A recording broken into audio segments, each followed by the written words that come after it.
Quero cumprimentar todos os irmãos com a paz do Senhor.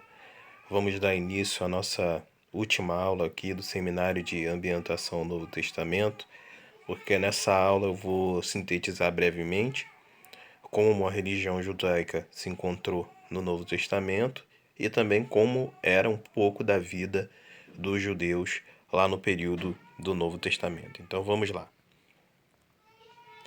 Para a gente começar a falar um pouco sobre a religião judaica no Novo Testamento, é bom a gente pensar um pouco sobre como essa situação da religião judaica veio a ficar dessa forma. O Craig Blomberg, ele tem uma frase que ele diz o seguinte: pode-se pensar no judaísmo do século I como um conjunto de diversas respostas à contradição teológica implicada em viver sob ocupação estrangeira. De fato, os judeus eles foram ocupados por estrangeiros, como os gregos, por exemplo, que iniciaram um processo de aculturamento, do povo em que eles estavam dominando. Eles não somente queriam dominar o povo, aplicar impostos, como também queria colocar sobre esse povo a sua cultura, o seu pensamento, a sua forma de viver. E dentro desse processo de helenização, o povo judeu, que era um povo conservador, que tinha princípios que vinha da lei de Moisés, acabou não aceitando e com isso houve uma reação. E essa reação foi a reação que deu origem aos grupos que nós vemos no Novo Testamento. E quanto a isso, o Craig Blomberg ele fala o seguinte: os fariseus procuraram corrigir a situação pela reforma interna. Os saduceus se beneficiaram do status quo e assim rejeitaram as tentativas de mudar a situação. Os essênios não viam nenhuma esperança, a não ser na retirada completa e no novo começo. Os zelotes tentaram derrubar os opressores pela força militar. Então, aqui nessa frase do Craig Blomberg, a gente já vê quais foram os grupos que se formaram no Novo Testamento. Primeiro foram os fariseus, e segundo os saduceus, terceiro os essênios e o quarto os zelotes. Sendo que os essênios eles não aparecem em momento algum no texto do Novo Testamento. Então nós não vamos tratar sobre esse assunto dos essênios, mas se vocês quiserem, nós podemos fazer aí um vídeo à parte para falar sobre isso, porque é um assunto muito extenso e controverso. Mas nós vamos falar mais focando aqui da questão dos fariseus, dos saduceus e dos zelotes, que foram grupos que acabaram surgindo ali no ambiente do Novo Testamento como uma reação realmente à ocupação estrangeira que estava acontecendo ali no território de Israel. Então vamos lá. Quem eram os fariseus? Vamos começar definindo o que a palavra fariseu significa. Segundo o teólogo Paulo On, a denominação fariseu parece vir do verbo hebraico parans, cujo sentido básico é estar separado ou estar limpo cerimonialmente. O movimento farisaico ele tinha essa marca de querer estar separado cerimonialmente, de promover uma revolução na esfera religiosa, sempre incluindo rituais que envolvia estar purificado ou limpo. A origem desse movimento dos fariseus é uma origem incerta. Existem três possibilidades principais que os autores colocam. A primeira é que Esdras seria o patrono desse movimento, iniciando esse movimento quando ele iniciou a reforma do templo, Ou seja, a reforma do templo que deu origem ao culto novamente lá, conforme a gente vê no livro de Esdras e também no livro de Neemias.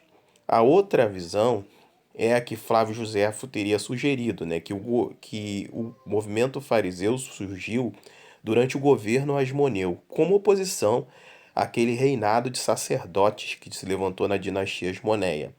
E a terceira visão é que os fariseus seriam aqueles judeus racídicos que aparecem lá em 1 Macabeus capítulo 7, versículo 12 e 13, buscando justiça e juízo no meio daquele processo de helenização que estava acontecendo no governo de Antíoco Epifânio. Mas seja uma ou seja outra, ou seja a terceira visão sobre a origem dos fariseus, todas elas têm a ver com a questão do povo estar se voltando para a purificação novamente. Isso é uma marca que o movimento dos fariseus carregavam com eles. Aí, quando a gente vai olhar para a quantidade de fariseus que existia na época de Jesus, a gente vai ver que existia ali aproximadamente 6.000 fariseus na época de Jesus. Eles tinham uma influência muito grande na parte da sinagoga e basicamente a influência deles se restringia à sinagoga. Eles não tinham influências sobre a aristocracia romana, por exemplo. Eles não tinham influência sobre a governança. Por quê? Porque eles eram contra a dominação romana. Politicamente falando, eles se colocavam numa posição oposta à dominação romana, mas eles não aceitavam o uso de violência como meio de libertação do povo da dominação romana. Eles esperavam que essa revolução acontecesse internamente e que Deus iria prover, de certa forma, a libertação, e não que eles fossem as pessoas que iriam batalhar para conseguir essa libertação. Então aqui a gente já vê que o movimento dos fariseus tem uma grande diferença comparado ao movimento dos zelotes, que pensavam justamente o contrário, que eles que deveriam ser a ferramenta para que a libertação viesse a acontecer. Uma coisa importante sobre os fariseus é a seguinte, eu até coloquei essa observação aqui para que os irmãos possam pesquisar melhor depois. Nem todo fariseu é um escriba, tá? Às vezes, algumas pessoas confundem isso. Algumas pessoas leem o termo escriba e já pensam que é fariseu, mas não necessariamente um escriba é um fariseu, tá? Porque o escriba era uma pessoa que tinha uma formação intelectual necessária para conseguir copiar textos do Antigo Testamento. E pelo fato deles terem muito contato com os textos do Antigo Testamento, eles acabaram sendo considerados também mestres da lei. Já os fariseus, existiam alguns fariseus que não tinham essa capacidade, tá? De escrever textos da lei mosaica, de ser mestres da lei, alguns não tinham essa capacidade. E, inclusive, alguns autores, como N.T. Wright, discute essa questão dessa relação entre o movimento farisaico e a questão dos escribas que aparece no Novo Testamento, buscando justamente diferenciar esses dois movimentos, porque não necessariamente um fariseu é um escriba. Então, você pode ter fariseu e escriba no Novo Testamento? Pode, mas nem todo fariseu é um escriba, porque um escriba era uma posição, uma profissão que tinha que ter uma especialidade de conseguir copiar textos bíblicos e acabaram que eram também considerados doutores da lei. Mas qual era a doutrina que os fariseus defendiam? Quando a gente vai falar da doutrina dos fariseus, é bom a gente lembrar que eles foram muito criativos com relação a criar doutrinas, né? A criar o que eles chamavam de muralha em volta da lei. Aqui eu botei escrito que eles criaram a Halaká, né? Que de acordo com Paulo On, era um corpo de leis que incluía tanto os mandamentos escritos como as normas orais. Essas normas eram conhecidas como a tradição dos anciãos, que é a tradição que Jesus muitas vezes combateu. Por quê? Porque a partir dessa tradição dos anciãos, que era aquela interpretação que eles faziam da lei de Moisés, eles começaram a criar uma série de exageros. Só para os irmãos terem uma noção da quantidade de exageros que os fariseus criavam, eu coloquei aqui algumas que no Novo Testamento é ilustrada. Nós podemos ver pelo menos três exageros ilustrados no Novo Testamento, que é, por exemplo, a proibição de uma pessoa se sentar para comer com outras pessoas consideradas pecadoras ou impuras. Jesus ele foi fortemente criticado pelo movimento farisaico por inúmeras vezes fazer isso com o objetivo de pregar o evangelho. Por exemplo, em Lucas, capítulo 15, do versículo 1 ao 2, ele é criticado. E para responder aos fariseus, ele conta 3 parábolas que depois, se vocês tiverem um tempo para avaliar o contexto, vocês vão perceber que essas 3 parábolas foram direcionadas a eles, né? Que é a parábola da dracma perdida, da ovelha perdida e do filho pródigo, para mostrar para eles que é necessário que se sente com pessoas assim, com a finalidade de pregar a boa nova, que é o evangelho. Eles também tinham a questão do ritual da purificação. E aí, certa feita, os discípulos de Jesus foram se assentar para comer e eles viram que eles não tinham lavado as mãos e eles criticaram. Alguns podem olhar para esse texto isso aqui à primeira mão e pensar que eles estavam falando de lavar as mãos por questões higiênicas, mas não é. Aqui lavar as mãos tinha um sentido cerimonial, tinha um sentido de purificação espiritual. Eles queriam que os discípulos de Jesus lavassem as mãos cerimonialmente. E por conta dos discípulos de Jesus não terem feito isso, eles criticaram os discípulos de Jesus. E aí Jesus coloca ali em mesa uma coisa que era a realidade. Eles muitas das vezes usavam a tradição deles para invalidar a lei de Deus. Muitas das vezes eles faziam isso, como era o caso da oferta corbã, que eles criaram, que era uma oferta que a pessoa iria ajudar o pai e a mãe, se desse para o templo, era corbã, era oferta para Deus. E aí Jesus diz: vocês fazendo isso, vocês estão invalidando a lei de Deus por causa da vossa tradição. Uma terceira coisa que eles faziam muito exagerado era a cobrança de guardar o sábado de uma maneira extrema. E Jesus, mais uma vez, conflitando com eles. E eles ali tiveram momentos em que buscavam, né, pegar Jesus em alguma coisa, e dentre essas coisas que eles achavam que estava pegando Jesus, estava a observância exagerada do sábado. E Jesus ele teve que explicar a eles que até do sábado ele é Senhor. O sábado ele foi criado por causa do homem e não o homem por causa do sábado. Eles não estavam entendendo essa questão e Jesus teve que explicar muito bem. Então, todas essas questões de exageros que as tradições dos anciãos trouxeram por parte dos fariseus acabou criando um sistema, né, em que a aparência era bem melhor do que ser uma pessoa convertida. Você aparentar ser uma pessoa convertida era melhor do que ser. E aí Jesus ele fala no capítulo 23 de Mateus, do versículo 25 ao 28, que eles eram como sepulcros caiados.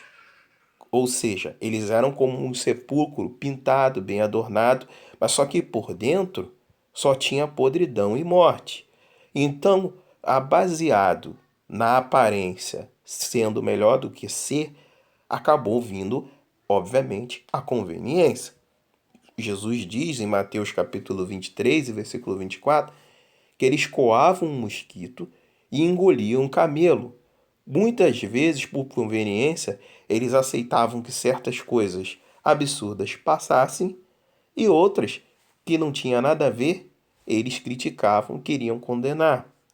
Por exemplo, para se favorecer, muitas vezes, conforme Jesus registra em Mateus 23, versículo 14, eles devoravam a mesa das viúvas. Eles se aproveitavam das viúvas, se aproveitavam das ofertas de quem ia ajudar o pai e a mãe.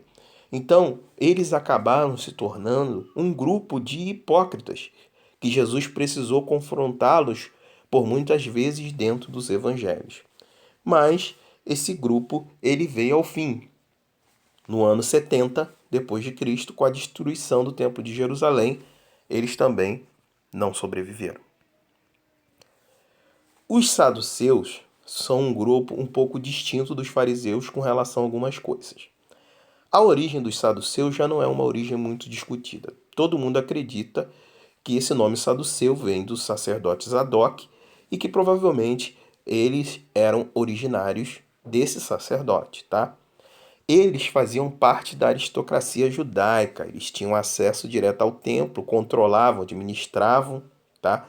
O templo, então eles tinham um bom contato com o pessoal do Império Romano, com os governantes que os imperadores romanos tinham colocado.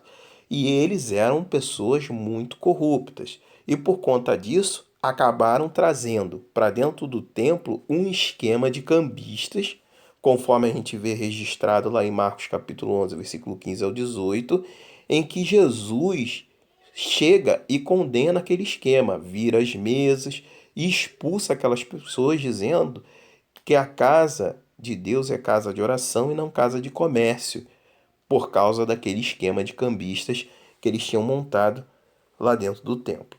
E então, ao contrário dos fariseus, os saduceus eles não protestavam contra a dominação romana, porque eles conseguiam lucrar muito, né, com a administração do templo e com os rituais que aconteciam ali dentro do templo através dos seus cambistas. Então eles não queriam que o Império Romano saísse porque foram eles mesmos que deram direito aos saduceus de fazer essa exploração. Então eles não gostariam de sair, que o Império Romano saísse. Era o contrário do movimento dos fariseus e dos zelotes. A crença dos saduceus era uma crença um pouco estranha. Eles acreditavam apenas no Pentateuco.